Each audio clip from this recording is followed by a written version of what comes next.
Undertaker made his final farewell at Survivor Series exactly 30 years to the day of his debut. It was a perfect storybook ending. After his iconic entrance and emotional tribute to Paul Bearer, it was made clear that it was the end of The Undertaker.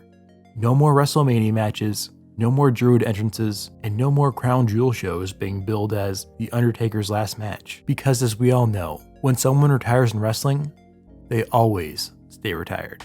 Pro wrestling retirements have been broken more times than the commentator's table. Even casual fans can make a list of all the emotional farewell promos they've seen, only to see the same wrestler have a comeback a few years or even minutes later. It's clear that a return is never out of the question, and The Undertaker is no exception. He has had 2 retirements in the last 3 years. At this point, it wouldn't be surprising if he was an entrant in the 2025 Royal Rumble. Look, I already hear some of you yelling that this retirement isn't like the others, and that The Undertaker is actually going to stay retired, but that's the problem. The Survivor Series retirement was exactly like the others. In fact, every element of that segment had already been done before, by The Undertaker himself. Let's go down the list. Survivor Series being promoted as an Undertaker tribute/anniversary show? It was done in 2015. Undertaker appearing on The Tonight Show at Jimmy Fallon to promote said pay-per-view? Check, it was done both times. An over-the-top, extremely high-budget, almost unnecessary entrance? Well, yes, of course. Cutting a post-retirement promo about his career? Watch Raw 25. A heartfelt tribute to Paul Bearer? That was done after his passing and it was used to help build his WrestleMania 29 feud with CM Punk.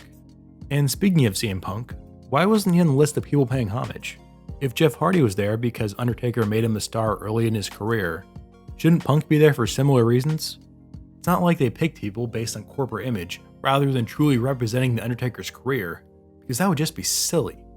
Which leads us to the main point of all this, the retirement of The Undertaker. It would be great if I could just post a thank you Taker video and say that his career ended with him driving his motorcycle into the sunset, but that's just not the case. If I posted a video after WrestleMania 33 saying that The Undertaker would be wrestling Goldberg in Saudi Arabia just 2 years after his first retirement, no one would believe it. Heck, I wouldn't even believe that. But we all saw what happened. Although it seems unlikely, we can't dismiss the very real possibility of Undertaker wrestling The Fiend at Stomping Grounds. Because no matter what condition he's in, Vince will not hesitate to put the dead man in the ring if he feels the need to. He has done so almost every time ratings have dropped. The last Ride documentary showed that Taker will almost always say yes to Vince. And with the way things are going, Vince is going to be asking sooner rather than later. Because what if the crowds don't come back when the pandemic is over? What if AEW starts consistently beating WWE in the ratings every single week? What if Raw and SmackDown's ratings start dropping below 1 million viewers and the networks threaten to cut them? Any one of those things could very well happen. And if they do, we all know that Vince wouldn't hesitate to use an Undertaker return as a quick, easy fix. Because sure, it will get some more people to watch and will make the networks happy for a few weeks or even months. But it wouldn't last. We don't like to say it, but he's not the Phenom anymore. If he came back again, the nostalgia would fade and we wouldn't view him as the legend he was.